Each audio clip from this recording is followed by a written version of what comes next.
Je suis heureux de m'adresser à vous. Je parle à l'ensemble des compagnons de de service du Centre Moisson Béthanie, à nos ministres du culte, bien sûr, à nos surintendants, directeurs provinciaux, pasteurs résidents d'églises locales et même à l'ensemble, n'est-ce pas, des ministres de Dieu et fidèles, on va dire, de nos implantations internationales.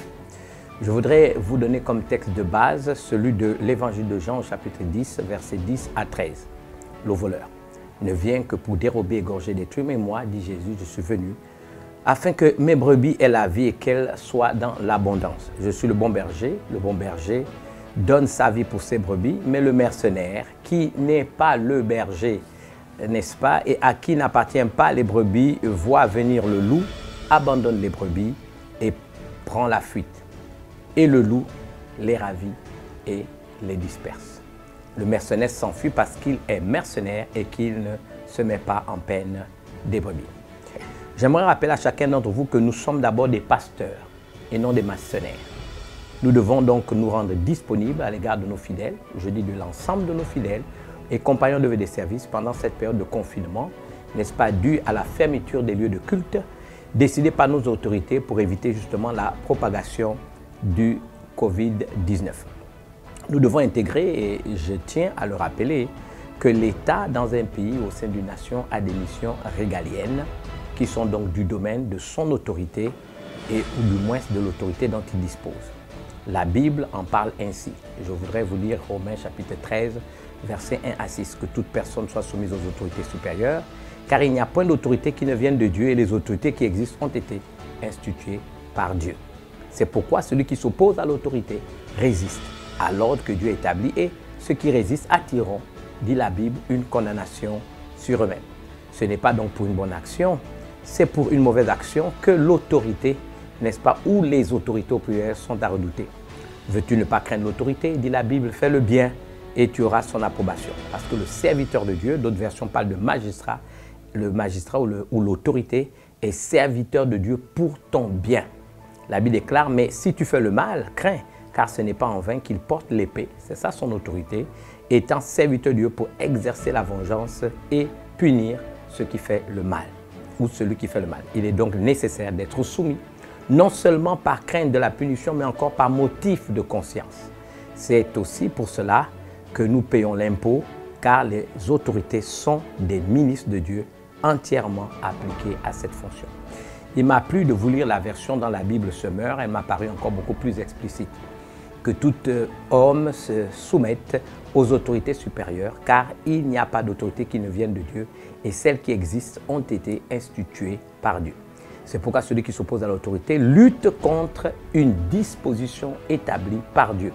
Et ceux qui sont engagés dans une telle lutte recevront le châtiment qu'ils se seront eux-mêmes attirés.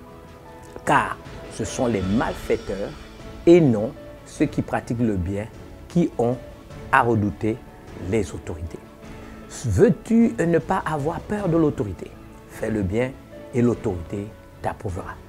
Car l'autorité est au service de Dieu pour ton bien, mais si tu fais le mal, redoute-la, car ce n'est pas pour rien qu'elle peut punir. La version Semeur parle de mort. Elle est en effet au service de Dieu pour manifester sa colère et punir celui qui fait le mal. C'est pourquoi il est nécessaire de se soumettre à l'autorité, non seulement par peur de la punition, mais surtout par motif de conscience. C'est pour les mêmes raisons que vous devez payer par exemple l'impôt, car ceux qui les perçoivent sont eux aussi au service de Dieu dans l'exercice de leur fonction. Je voudrais aussi ajouter que le coronavirus qu'on appelle Covid-19 est mortel. Même si nous avons assez de preuves qu'il est le fait de manipulation bactériologique et de manipulation de virus dans les laboratoires par des hommes qui poursuivent, permettez-moi de vous dire, des macabres desseins dont la condamnation est écrite depuis longtemps. Je suis de ceux qui pensent que Dieu va à nouveau confondre, n'est-ce pas, ces tenants de la mondialisation qui font du désordre et qui exposent des innocents, des milliers de centaines de personnes et surtout des peuples entiers. Nous n'avons pas donc à céder à la panique, ce n'est pas le but. Notre Dieu est au contrôle.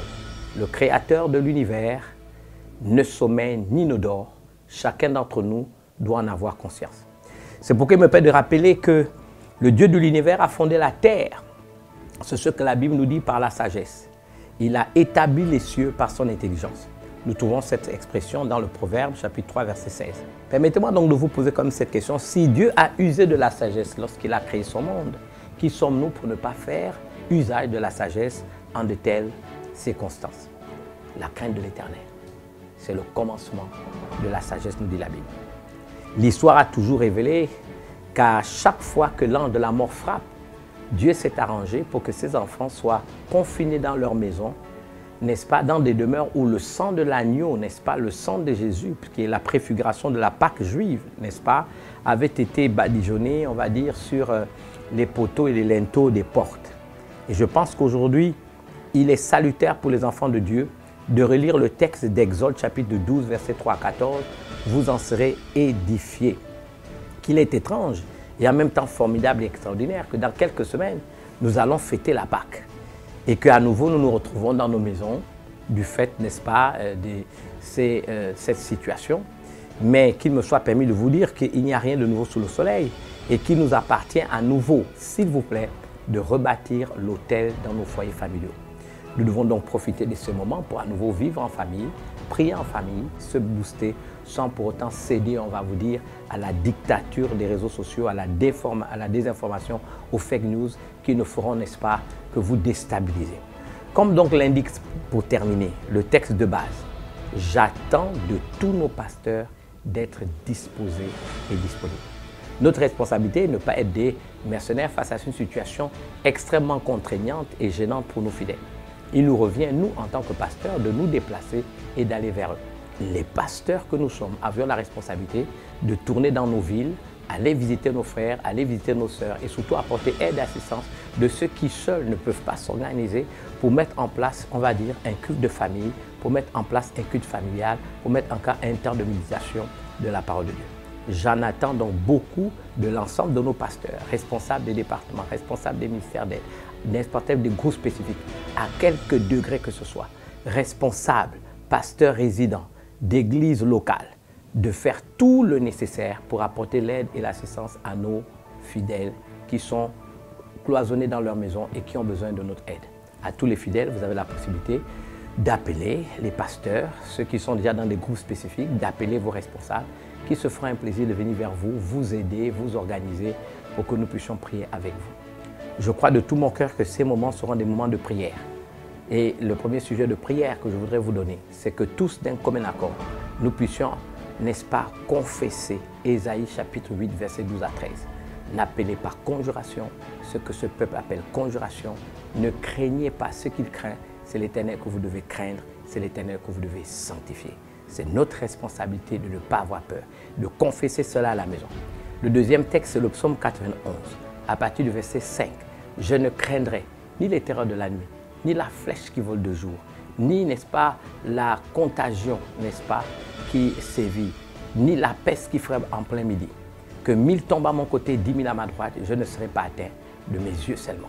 Je regarderai la rétribution de mes yeux. Si 2 ou 3 sont réunis en mon nom, il promet d'être au milieu de nous. Donc ce n'est pas le fait de prier dans la maison qui fait en sorte que Dieu sera moins présent. Ce sont ceux qui l'adorent en esprit et en vérité que Dieu tient comme véritable adorateur.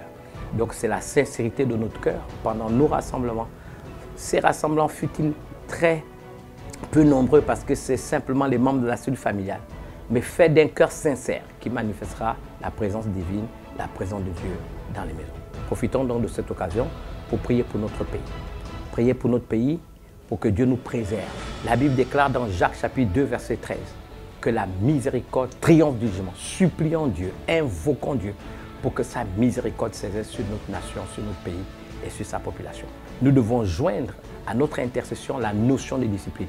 Tous tels que nous sommes, peu importe notre degré de responsabilité dans l'Église, notre statut et notre foi, les précautions d'hygiène qui nous ont été données, que nous avons validées, la propreté, se laver les mains, n'est-ce pas, éternuer sur le creux, n'est-ce pas, du coude, se saluer différemment par le coude, sans pour autant se toucher, éviter des lieux publics où on se frotte avec les gens, user de pochettes jetables, prendre toutes ces précautions, se laver, boire régulièrement d'eau, inciter nos enfants à se laver les mains après avoir été aux toilettes, toutes ces précautions d'hygiène, même si nous sommes enfants de Dieu, même si nous croyons à la puissance du sang de Jésus, Tous ceux qui sont autour de nous ne sont pas chrétiens et n'ont même pas la même foi que nous.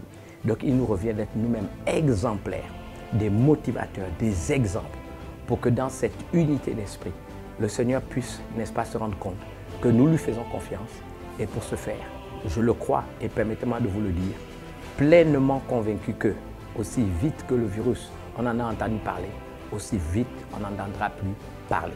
Seigneur, je te bénis pour nos frères, nos sœurs et toutes ces personnes qui auront l'occasion de voir cette vidéo. Je voudrais, Seigneur, les entourer de ta grâce et de ta protection. Seigneur, le sang de Jésus, je voudrais le proclamer sur la nation. Le sang de Jésus sur la population, le sang de Jésus, Seigneur, sur l'espace territorial de 267 667 km². Ton sang est, Seigneur, invoqué sur nos frontières maritimes, sur notre littoral, sur nos frontières, Seigneur, terrestres, sur notre espace aérien.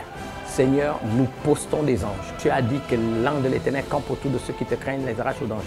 Mais tu as également dit que les anges sont servis de ceux qui doivent irriter le royaume. Nous demandons qu'il y ait un déploiement d'anges sur la nation. Seigneur, préserve tes enfants à travers le monde. Et tends ta main et une fois encore manifeste ta puissance et ta grandeur.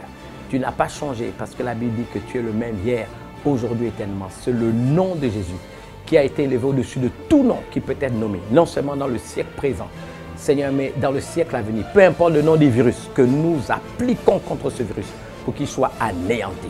Nous croyons que tout ce qui a un nom a des oreilles. Alors nous maudissons ce virus. Seigneur, ce cheval vert, Seigneur, ou pâle, qui amène, Seigneur, la mort à grande échelle. Nous mettons fin à son hégémonie et nous proclamons, Seigneur, notre libération totale, alors que nous entourons la nation d'une haie de protection que personne ne peut briser. Je bénis les familles de la bénédiction de l'Éternel qui enrichit et qui ne se fera suivre de aucun chagrin. Soyez bénis au nom de Jésus. Amen. Je vous aime.